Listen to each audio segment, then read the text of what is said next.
In the US, hunting is both a long-standing tradition and an important economic sector. There are currently around 14.4 million Americans who participate in hunting, accounting for nearly 6% of the population aged 16 or older. This activity generates $45 billion in direct spending annually, including equipment, licenses, and hunting trips. Hunting holds a significant place in the lives and culture of American communities. This video will take you on a fascinating yet dangerous hunting journey.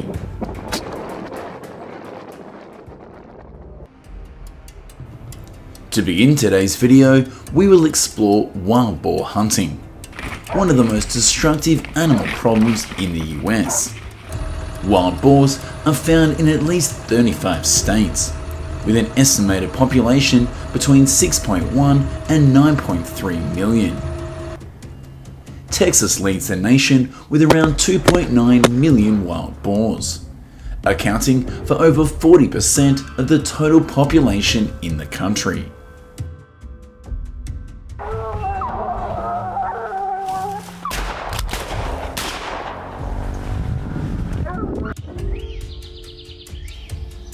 First, hunters must travel to areas where wild boars are commonly seen.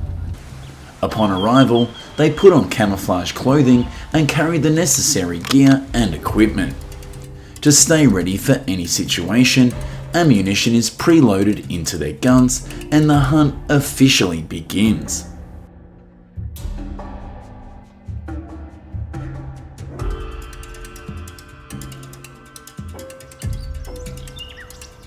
Hunters will spend hours searching for signs of wild boars.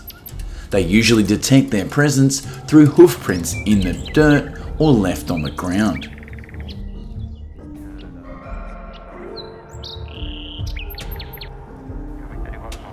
Hunters use radios to communicate with one another about the location of their prey. Once a hunter spots a boar, they slowly approach. Every movement must be quiet and precise. Any sudden action could alert the animal and cause it to flee.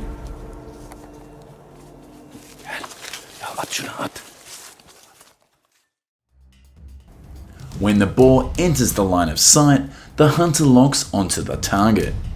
The boar remains unaware of the hunter's presence.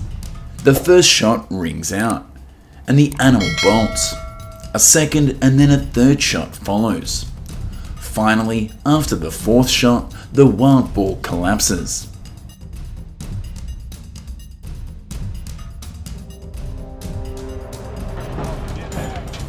In wild boar hunts, hunting dogs often accompany the hunters. Their job is to track the boars by scent, flush them out into open areas to make targeting easier, and hold them until the hunter arrives to subdue the animal.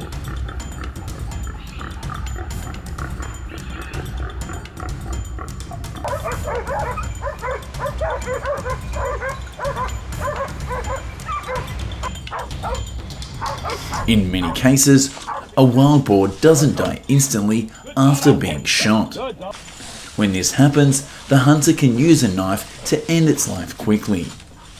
This method causes the animal to bleed out faster, reducing suffering and lowering the risk of accidentally shooting the hunting dogs that are nearby. Good dogs. No, it's a good, decent sort of a boar. Decent sort of a boar. Yeah. There was no way you could get anywhere. No. Besides firearms, some hunters choose to hunt wild boars with bows. Bow hunting requires getting within 11 to 27 yards, since wild boars have thick hides. Hunters must have excellent aim and target the vital organs like the heart or lungs.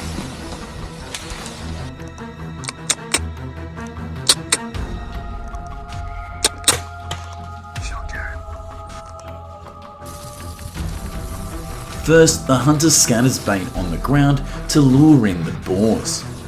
Then, they choose a strategic shooting position and wait patiently for the right moment to strike.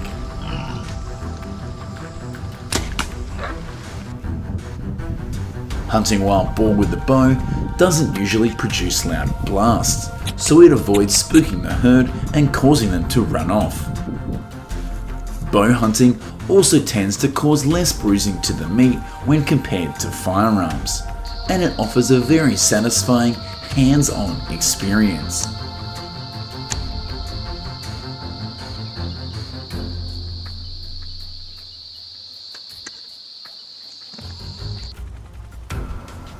Next, we move to another method of wild boar hunting, using helicopters. This approach is only practical over very large areas, since helicopters save a great deal of time.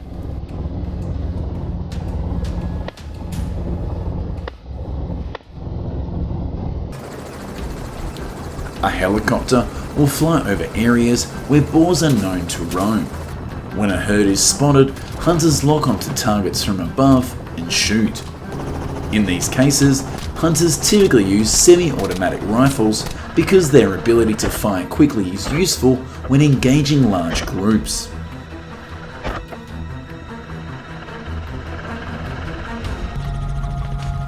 Helicopter hunts usually are undertaken by large landowners aiming to eliminate wild boar populations to protect their crops, or by people seeking a high-end hunting experience.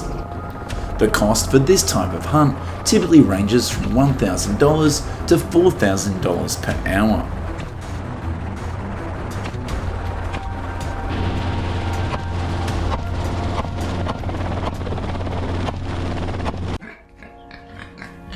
Trapping wild boar is also very common, since it is relatively inexpensive and can capture a large number of animals.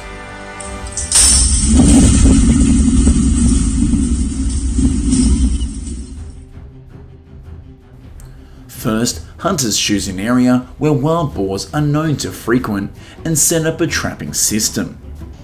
Then they scatter bait, starting from the outside of the trap and leading inside, to lure the herd in. After that, they can return home and wait for results. While at home, hunters can monitor the trap through a camera system. Once they're satisfied with the number of boars inside, they can use their phone to trigger the mechanism that automatically closes the trap door. We get 'em? We got 'em. They rubbing nose.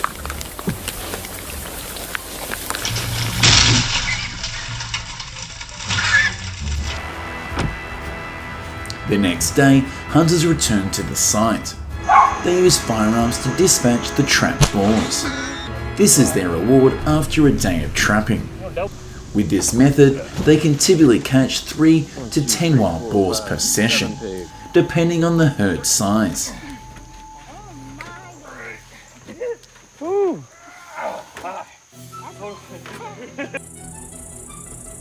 Wild boars are the most destructive invasive species in the US, causing an estimated $2.5 billion in damages each year. Beyond property and crop destruction, they are also carriers of various diseases and pathogens. Because of this, the US government allows and even encourages people to hunt wild boars year-round with no limit on the number that can be shot.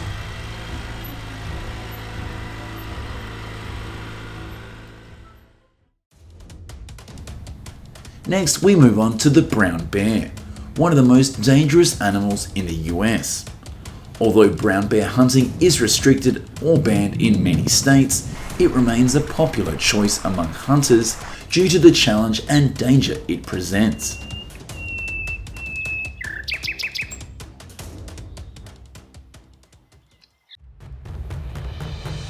Because brown bears typically inhabit remote and rugged regions, hunters must travel by airplane to reach these areas. Once all preparations are complete, they begin their journey. Upon arrival, hunters unload their gear and start their expedition.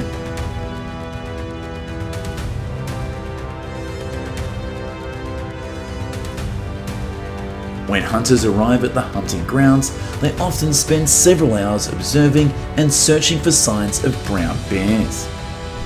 Once a bear is spotted, they must move cautiously. Approaching close enough to take a precise shot. Any careless movement can alert the bear, causing it to flee, or worse, turn aggressive and attack the hunter.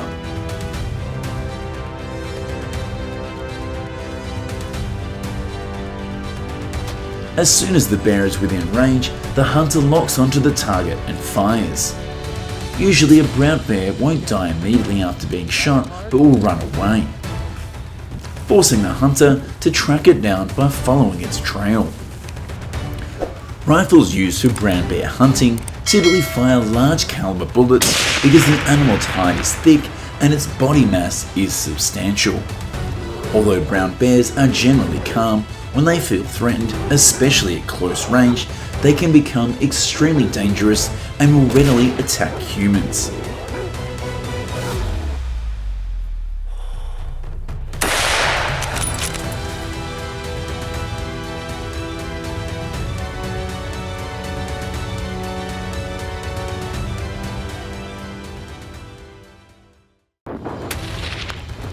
An inexperienced hunter often needs to fire several shots before bringing down a brown bear, as seen in this case.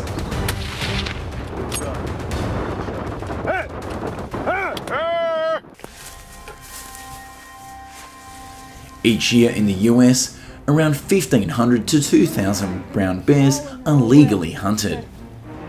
Besides population control, the bear's claws and hide are considered valuable trophies for hunters.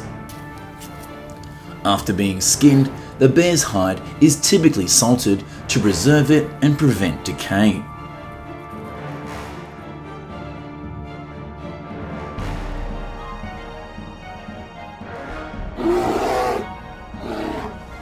To conclude the brown bear hunting journey, let's take a look at the 5 most remarkable brown bear hunting moments.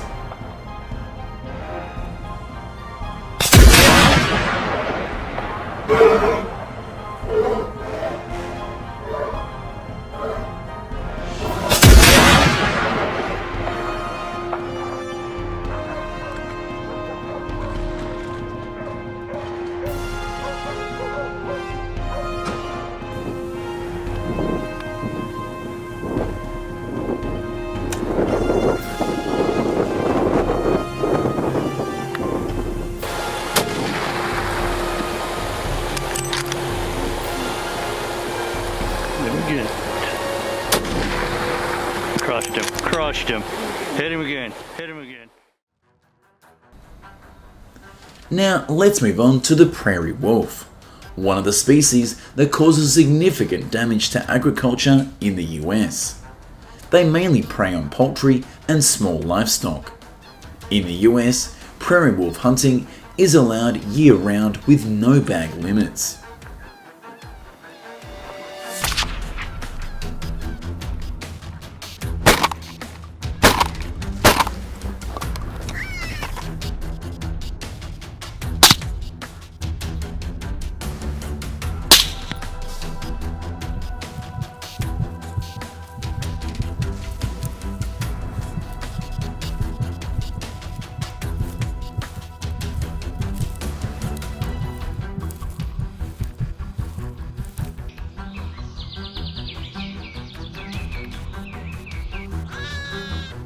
Prairie wolves live primarily on grasslands and prairies. They are intelligent and highly alert to activity around them. Hunters can use callers or electronic distress calls to lure the wolves in. The device typically plays the sound of an injured animal or wolf howls. The hunter can adjust the sound to suit. Hunters generally use scope rifles because at close range, wolves will notice movement and immediately flee.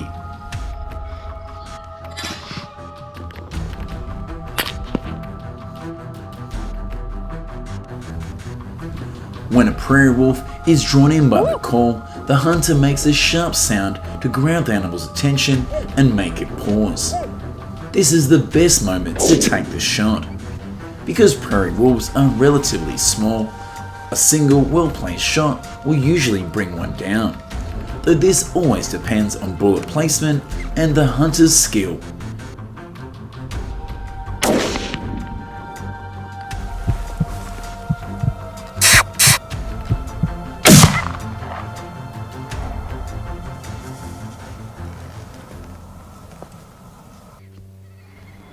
Each year, prairie wolves cause more than $100 million in economic losses to the US. Approximately 500,000 prairie wolves are killed annually in the US across all forms of control and hunting. The US government also spends hundreds of millions of dollars on population control programs. Because of their intelligence and strong adaptability, prairie wolves remain a persistent management challenge and a focus for authorities seeking sustainable control measures.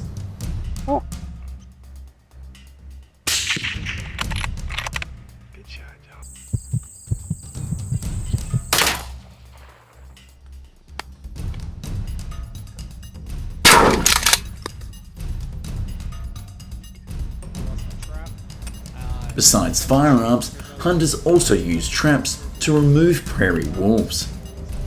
This method is common because it is inexpensive and does not require hours of active stalking or waiting.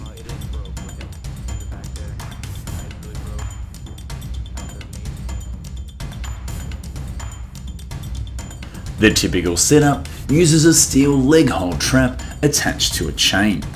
The other end of the chain is anchored with a sturdy stank. The trap is set into the ground and covered with a thin layer of soil to hide it. The bait is placed in a pit over the trap to lure the wolf in. When the wolves step on the trap, it springs and clamps around the leg.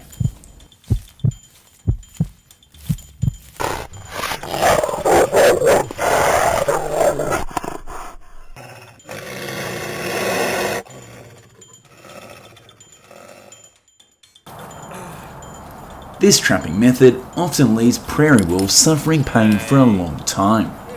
When caught in a trap, the wolf is usually injured but still alive. So, for safety, the hunter will use a snare to secure it like this. Hunters may also immediately dispatch the animal with a firearm to eliminate further risk.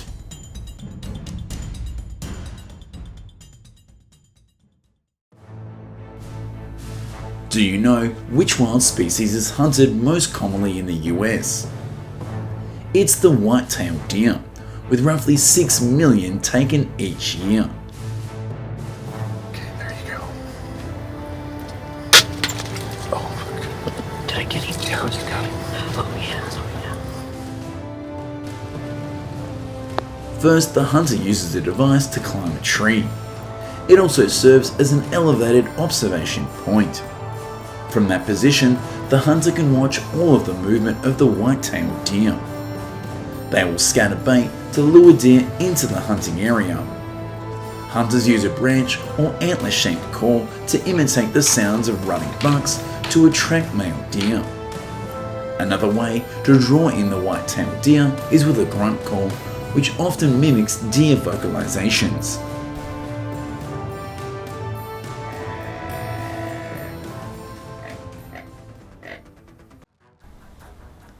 When the target is within range, the arrow is released and immediately embeds in the deer's body. A struck deer does not usually die instantly and will run away, because an arrow typically does less immediate stopping power than a bullet. Hunters often find the animal some distance from where it was shot. If the shot did not hit a vital area, tracking the deer can be difficult and time-consuming.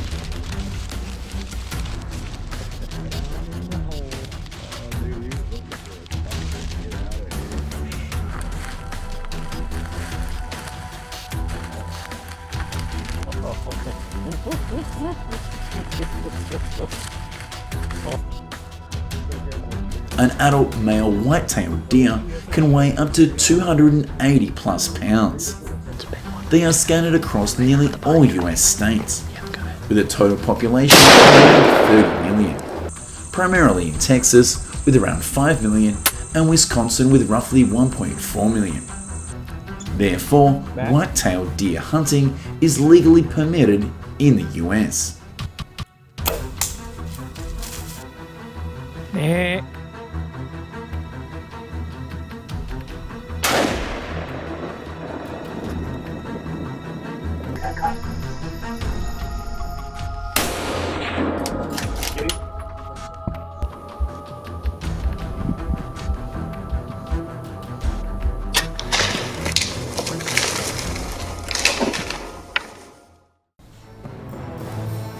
White-tailed deer meat is highly prized in the US because it is high in protein and low in cholesterol. First, the deer is skinned. Then a cut is made along its abdomen to remove all the internal organs. The legs are removed and the meat is separated into portions. Finally, the meat is packaged and canned.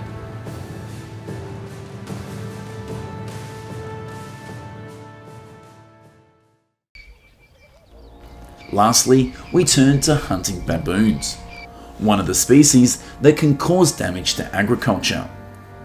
Baboon troops can number up to 50 individuals, so when they forage in farmland, the damage can be significant. They are also very aggressive when attacked, and baboons entering residential areas and attacking humans is another reason why they are hunted.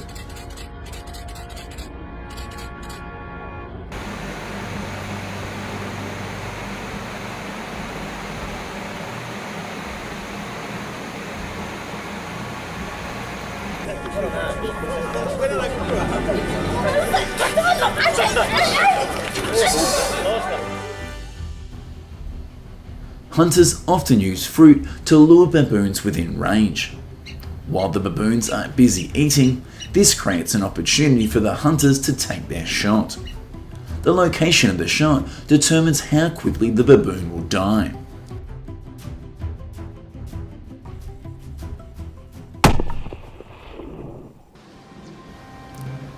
Baboons are primarily found in Africa and the Arabian Peninsula.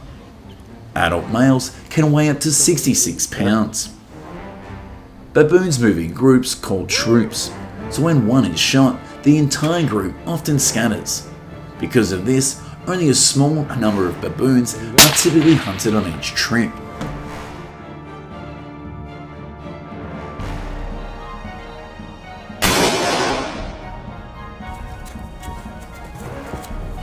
Now let's go see how local tribal people hunt baboons.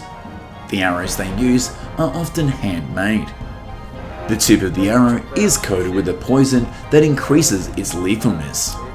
Once everything is prepared, the hunt begins.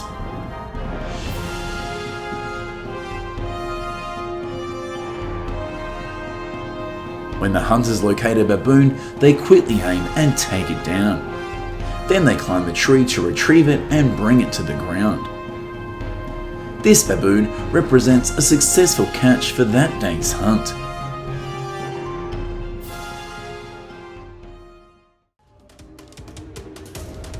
The dogs accompanying the tribespeople here have the task of tracking and chasing the prey.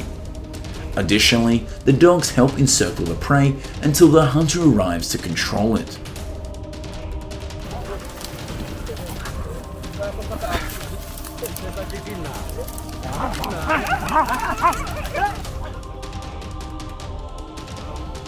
After returning home, the tribespeople butcher the baboons. They divide them into several parts. Finally, the meat is cooked, with preparation methods varying depending on the tribe. Afterwards, everyone sits down to enjoy the meal together.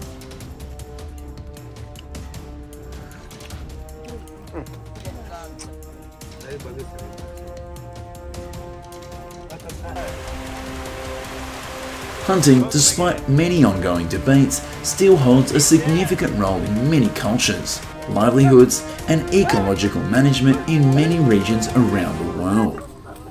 When conducted legally, with proper regulation and based on biological knowledge, this activity not only helps maintain the balance of wild populations, but also contributes to protecting habitats and preserving long-standing traditional values.